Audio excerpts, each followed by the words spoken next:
Network, or good morning or good afternoon if you are just joining us. So I'm going to run through everything with you about today's event. My name's Rhiannon Chandler-Day. I'm your conference director and host within the HR Exchange Network, and you're joining us here at Future of Work.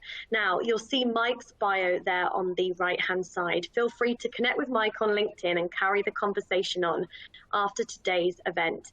You'll also see a resource center just below. Take advantage of that. Download any content. It's free for you, so do take advantage. And you'll see a Q&A widget there on the left.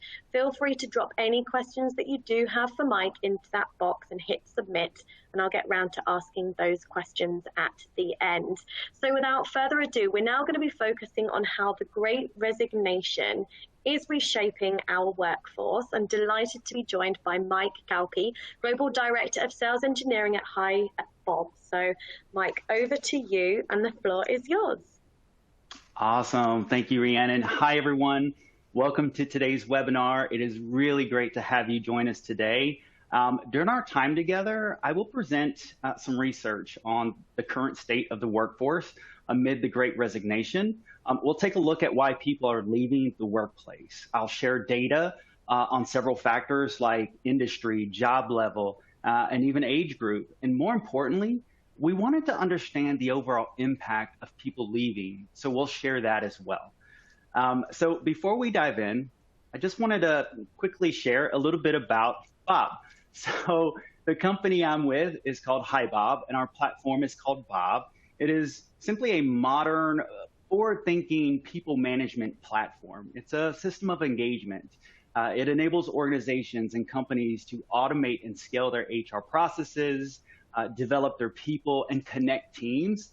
Essentially, it helps organizations and its employees grow faster and stronger. So no matter where they sit in the organization and no matter where they sit in the world. Our global team, hold on a second, there we go. Our global team serves close to 1,800 customers across more than 100 companies, and we truly feel fortunate to help drive and support what we consider employee happiness by delivering exceptional employee experiences. So in 2021, these three words shaped the world of work: the Great Resignation. And many organizations saw unprecedented turnover. In April 2021, nearly 4 million people quit their jobs. That's the highest level of turnover in 20 years. A few months later, in August, that number exceeded that with 4.3 million. And then in November, that number increased to 4.5 million, with predictions of more to come as people across all industries consider their next move. Now, if you've been in this industry a while, we all know turnover is healthy. Some turnover is healthy. But this Great Resignation, it really has the power to blindside companies if they're not attuned to the main motivations driving this shift. HR leaders need to understand why people are quitting and what they're looking for instead.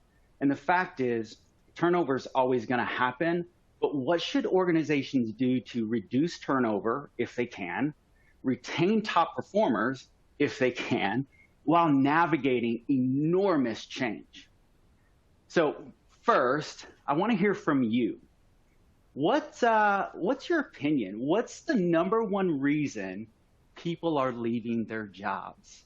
Is it higher job pay or title? Is it flexibility? Looking for a change? Relocation? I'll give it about 30 seconds, and then we'll show the results. So take your time and answer, please. Hey, you know what? I'm curious, Rhiannon, since I have you here and we're waiting on people to do this poll. What do you think the #1 reason is for people leaving their jobs? Honestly, in my opinion, it's lack of feeling valued. And I think with value potentially comes that flexibility. So they're looking for an employer who's more versatile and able to personalize an experience and a job that's now suitable for working in different locations, or depending on what's comfortable for you and what you prioritize in your life may be completely different. That may be specific to me, but based on demographic, we could say that the next generation are looking more at the higher job title or a differentiation in pay. So just my 2 cents, Mike. I don't know what your thoughts are. Yeah, no, I think for me, I would have answered the question differently if I didn't see the data first. Okay. I think you're spot on when it comes to what people want, and value is different for, it means something differently to people, right? To different people, no matter their age group, where they're at in life, what they're trying to do, their dreams and aspirations. Those things can be different. Okay, So I'll let's give it have a just look. another couple seconds, and then I will push it through. Let's see here. Nice. So Okay. 44.3% of us on the call here say it's flexibility. And then the second is looking for a change, with higher job title and pay running third. Now, to understand this question better, the one thing we did is we partnered with Fiverr Business. We joined forces with them to survey over 1,000 US-based HR leaders and hiring managers. We actually wanted to know how companies are dealing with the Great Resignation. More specifically, we wanted to know how organizations are lowering this turnover and what they're trying to do. And we wanted to see if HR leaders and hiring managers were seeing the same things in the same way or in a different lens.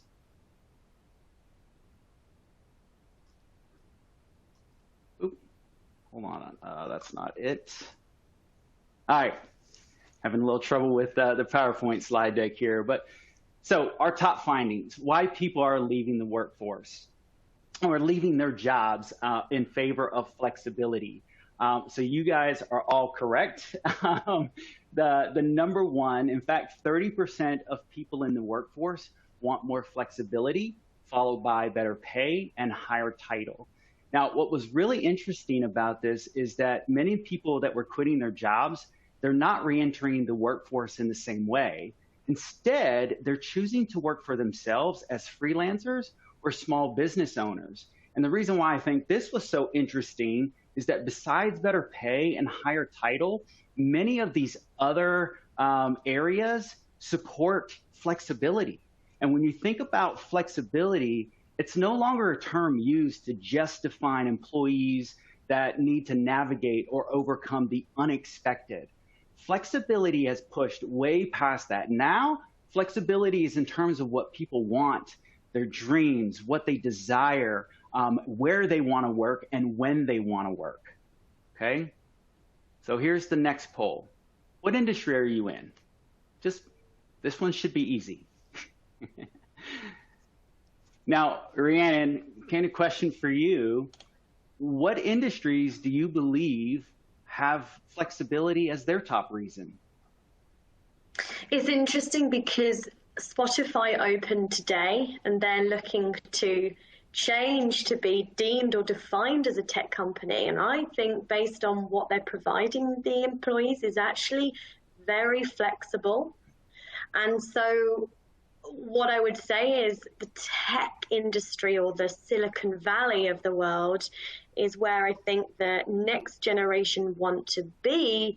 But does that mean that's where you'll be valued? So I'm not so sure what the general consensus is here. Yeah, the information is definitely interesting. I'll give it just a couple more seconds here, and we'll show the results. What I will say is that all industries are facing some type of turnover. All industries are looking to find ways, rather it be in flexibility or how to be flexible. That's the main problem all industries are facing right now. So let's go ahead and show the results. Interesting. So here, professional services took the top spot, with technology taking the second spot. Well, When we dive into the information, we absolutely see people from every industry are quitting. They just are, but they're leaving for different reasons. So 56% of sales, media, marketing professionals, they want more flexibility.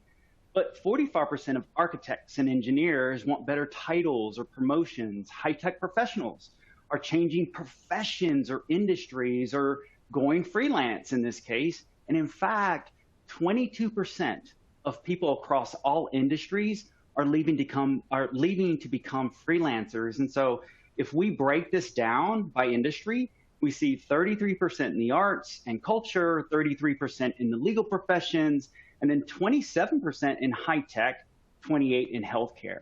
So the one thing we can absolutely be clear on is that people have reflected deeply on their work-life balance over the past 2 years and are choosing significant change. So when we look at it by company size, organizations that have less than 1,000 employees and organizations that have more than 1,000 employees, we see flexibility was still highest. However, we also see a staggering 28% of people in large companies choose to switch from full-time employment to freelance. Many are freelancing for the companies they left. So to get the flexibility that they wanted, that they think they needed, they went freelance. This opportunity, though, is definitely not lost on the smaller ones. So if you look on the smaller side, the smaller organizations, 20% are going freelance. The other significant difference we see in this area is in changing industries. From the smaller organizations are more apt to make that type of change. And then 23% overall are opting to retire, maybe even earlier as planned. I know that happened personally in my family. My mom, she was not planning to retire, but she did. She thought it was a great opportunity for her to do so.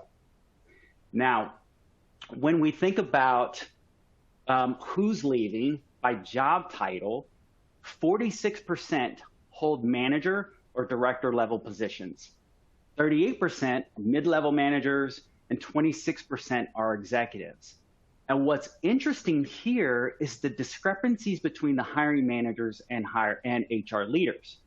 Hiring managers report 16% are entry level, while HR leaders are 28% are, and then hiring managers report 26% are mid-level managers, and HR leaders report 50%. So there's a significant gap between the two, and we believe that the discrepancy here is really on how each role views people and their roles. So HR leaders view roles based on org chart definitions, and hiring managers view roles based on responsibility.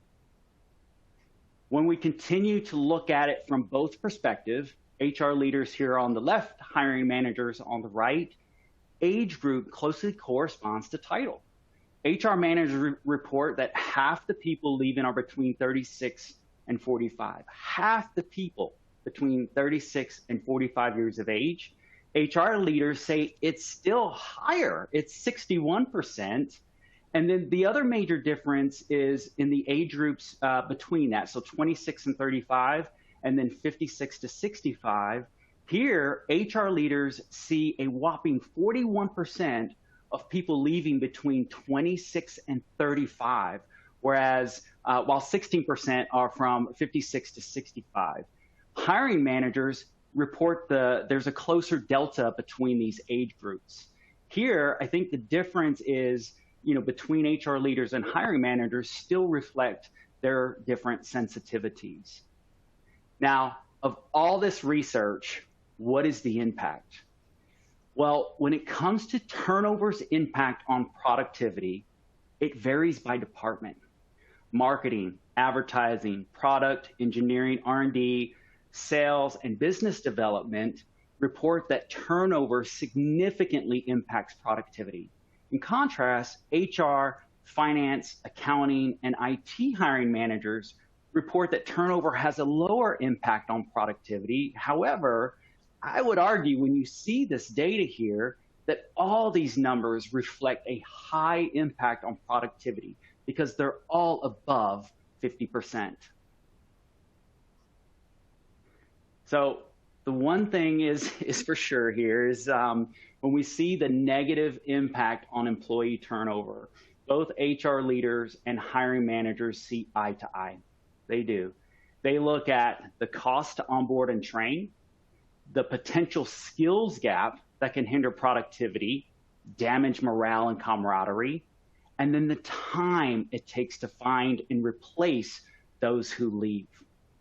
Now, when we think about that time, overall, both sides, HR leaders as well as hiring managers, say it takes an average of 4.5 months to fill a position after someone leaves. Of course, HR leaders report 4.87, hiring managers reported 5.93, but the difference here, I think, is in their viewpoint, time to fill versus time to hire. Hiring managers consider the time it takes to hire and onboard new employees or new people, while HR leaders consider the process complete while the contract is signed. So how are companies filling the talent gap? Well, companies are turning to internal mobility, promotional programs. They're making sure there's clarity on opportunity and advancement.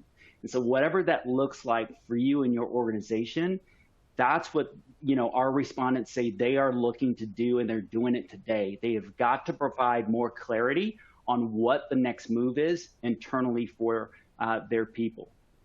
They're hiring temp workers and freelancers. Now, this was interesting because earlier we looked at data by industry and company size where freelancing held the significant spot.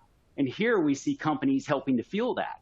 So not only is companies hiring freelancers, we've got employees quitting their jobs to become freelancers. So there's a shift, there's a movement that continues to go that way. And then no matter how you look at this, we still see the highest focus on companies that are replacing full-time employees regardless of the time it takes. So what's the perception of what companies should do? So we asked our respondents, what should your company do? And this was a fun one. Overall, 42% of HR leaders and hiring managers think they should go back to working full-time, 5 days a week, 9 to 5 workday on-site. Like anyone leaving should be replaced. 36% believe they should hire freelancers, and then 35% say they should hire freelancers, however, offer critical employees higher wages. So when you think about this, although 42% of HR leaders and hiring managers that were surveyed, they want to go back to that traditional on-site 9 to 5 workday and hiring practices, they know it isn't realistic if they want to fill that talent gap right now.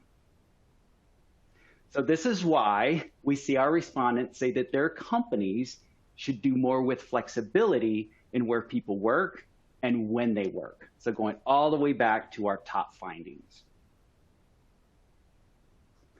So what are our major findings? And this is really more of a quick recap here. Of all the people leaving their jobs in the US, 22% are becoming freelancers. 28% of people that leave become freelancers, that become freelancers are from large companies. And that when you think about it, this means that the people that are leaving their full-time work to become freelancers, they're taking themselves out of that hiring pool and becoming a different hiring pool of freelance workers. 46% of people that are leaving their jobs hold manager or director level positions. This leaves teams without leadership. This can cause different teams to stumble and inhibit them to do their jobs. And so again, that's a high number when you think about leadership, people leadership positions leaving their jobs to do something different. And then only 37% of respondents say that their organizations have programs focused on internal mobility or promotion, internal promotion, and are prepared to hire more junior employees. That I thought was a pretty low number on preparation and having programs focused on internal mobility. So before my final thoughts, I'd like to address any questions or comments that we may have.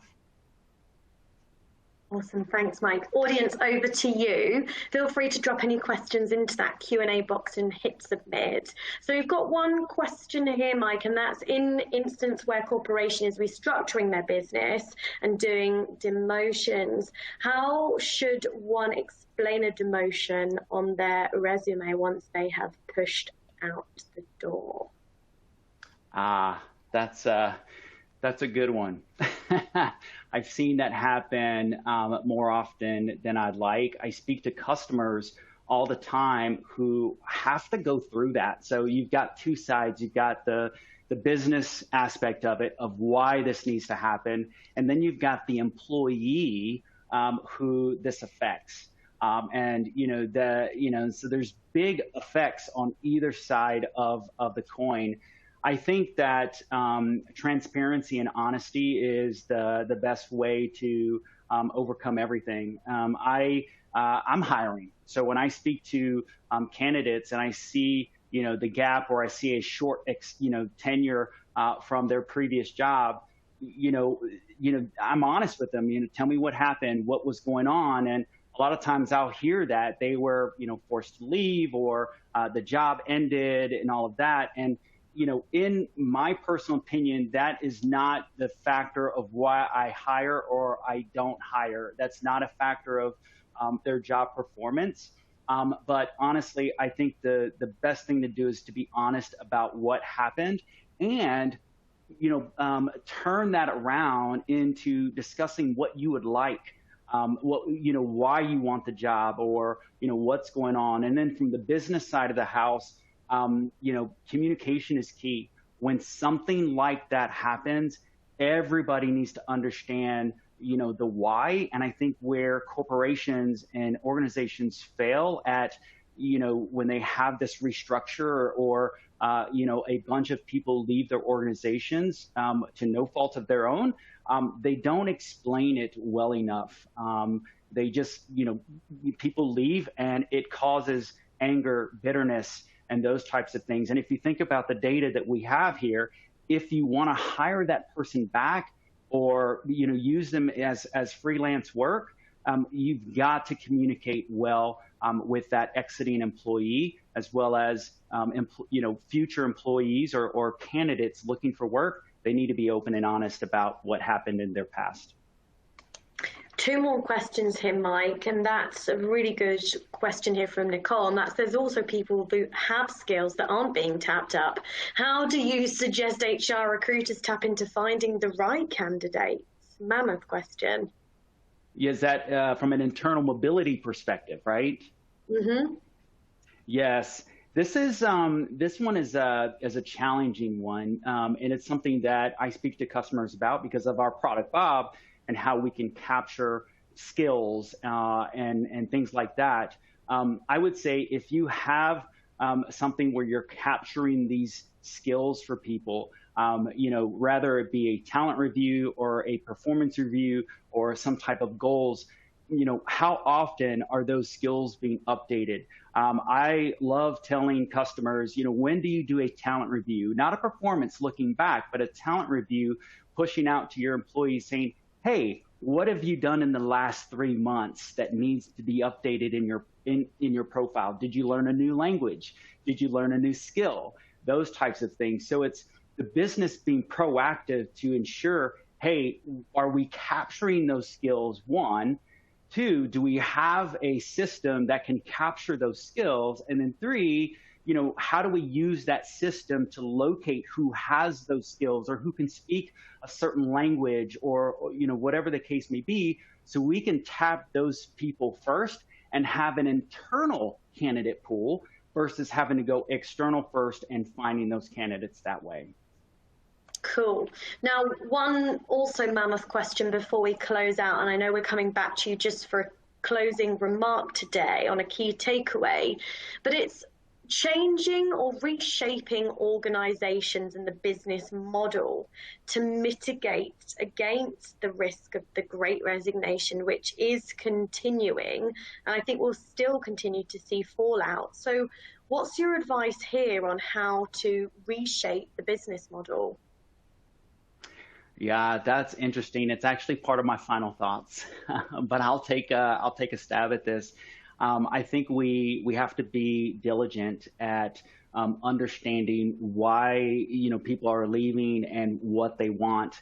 I do think that it is in many cases I'm speaking to customers and they're too late. People are leaving for whatever reason. They don't feel valued where they are today. Maybe it's higher pay, maybe it's title, maybe they didn't know that there was career advancement that they could have. And so in this case, I think it starts with leadership, your hiring managers, your directors, your VPs, on how they communicate that throughout the entire workforce, no matter what department you're in, no matter where you sit in the organization or where you sit in the world. It needs to start from leaders coming in and having these ideas on how we can help save. It can't just be on HR shoulders, right? It cannot be just on HR shoulders. The entire business has to come together to figure out, how do we reduce people leaving? How do we continue to help them find joy in their work, or help them find joy in other areas that they do that you have available to them in the business? So I think we all need to come together as an organization and not just have it on HR's shoulders. Agreed. So, Mike, over to you, because I get there's a sense here about the collaborative efforts that need to be addressed internally. So, what's your final key closing remark or takeaway for the audience today? Yeah. So, final thoughts here is we cannot ignore the Great Resignation. That today's workforce is transforming, it's shifting, it's unprecedented. We have no data to back up what's going on, and so we have to continue to have these conversations. Reach out to your peers, your network, join forces with other companies to understand what they're doing. But one, people want more flexibility. And again, it's not just the flexibility to quickly adapt to circumstances as they arise, but flexibility to where and when they work. And if they don't get it, they're going to leave to find the flexibility they want, like becoming freelancers. Second, to reduce turnover, HR leaders and hiring managers, they must adjust and align with the market. They have to. We know turnover creates this skills gap, and it adversely affects productivity. And because, if you think about it, fewer team members must handle increasing workloads.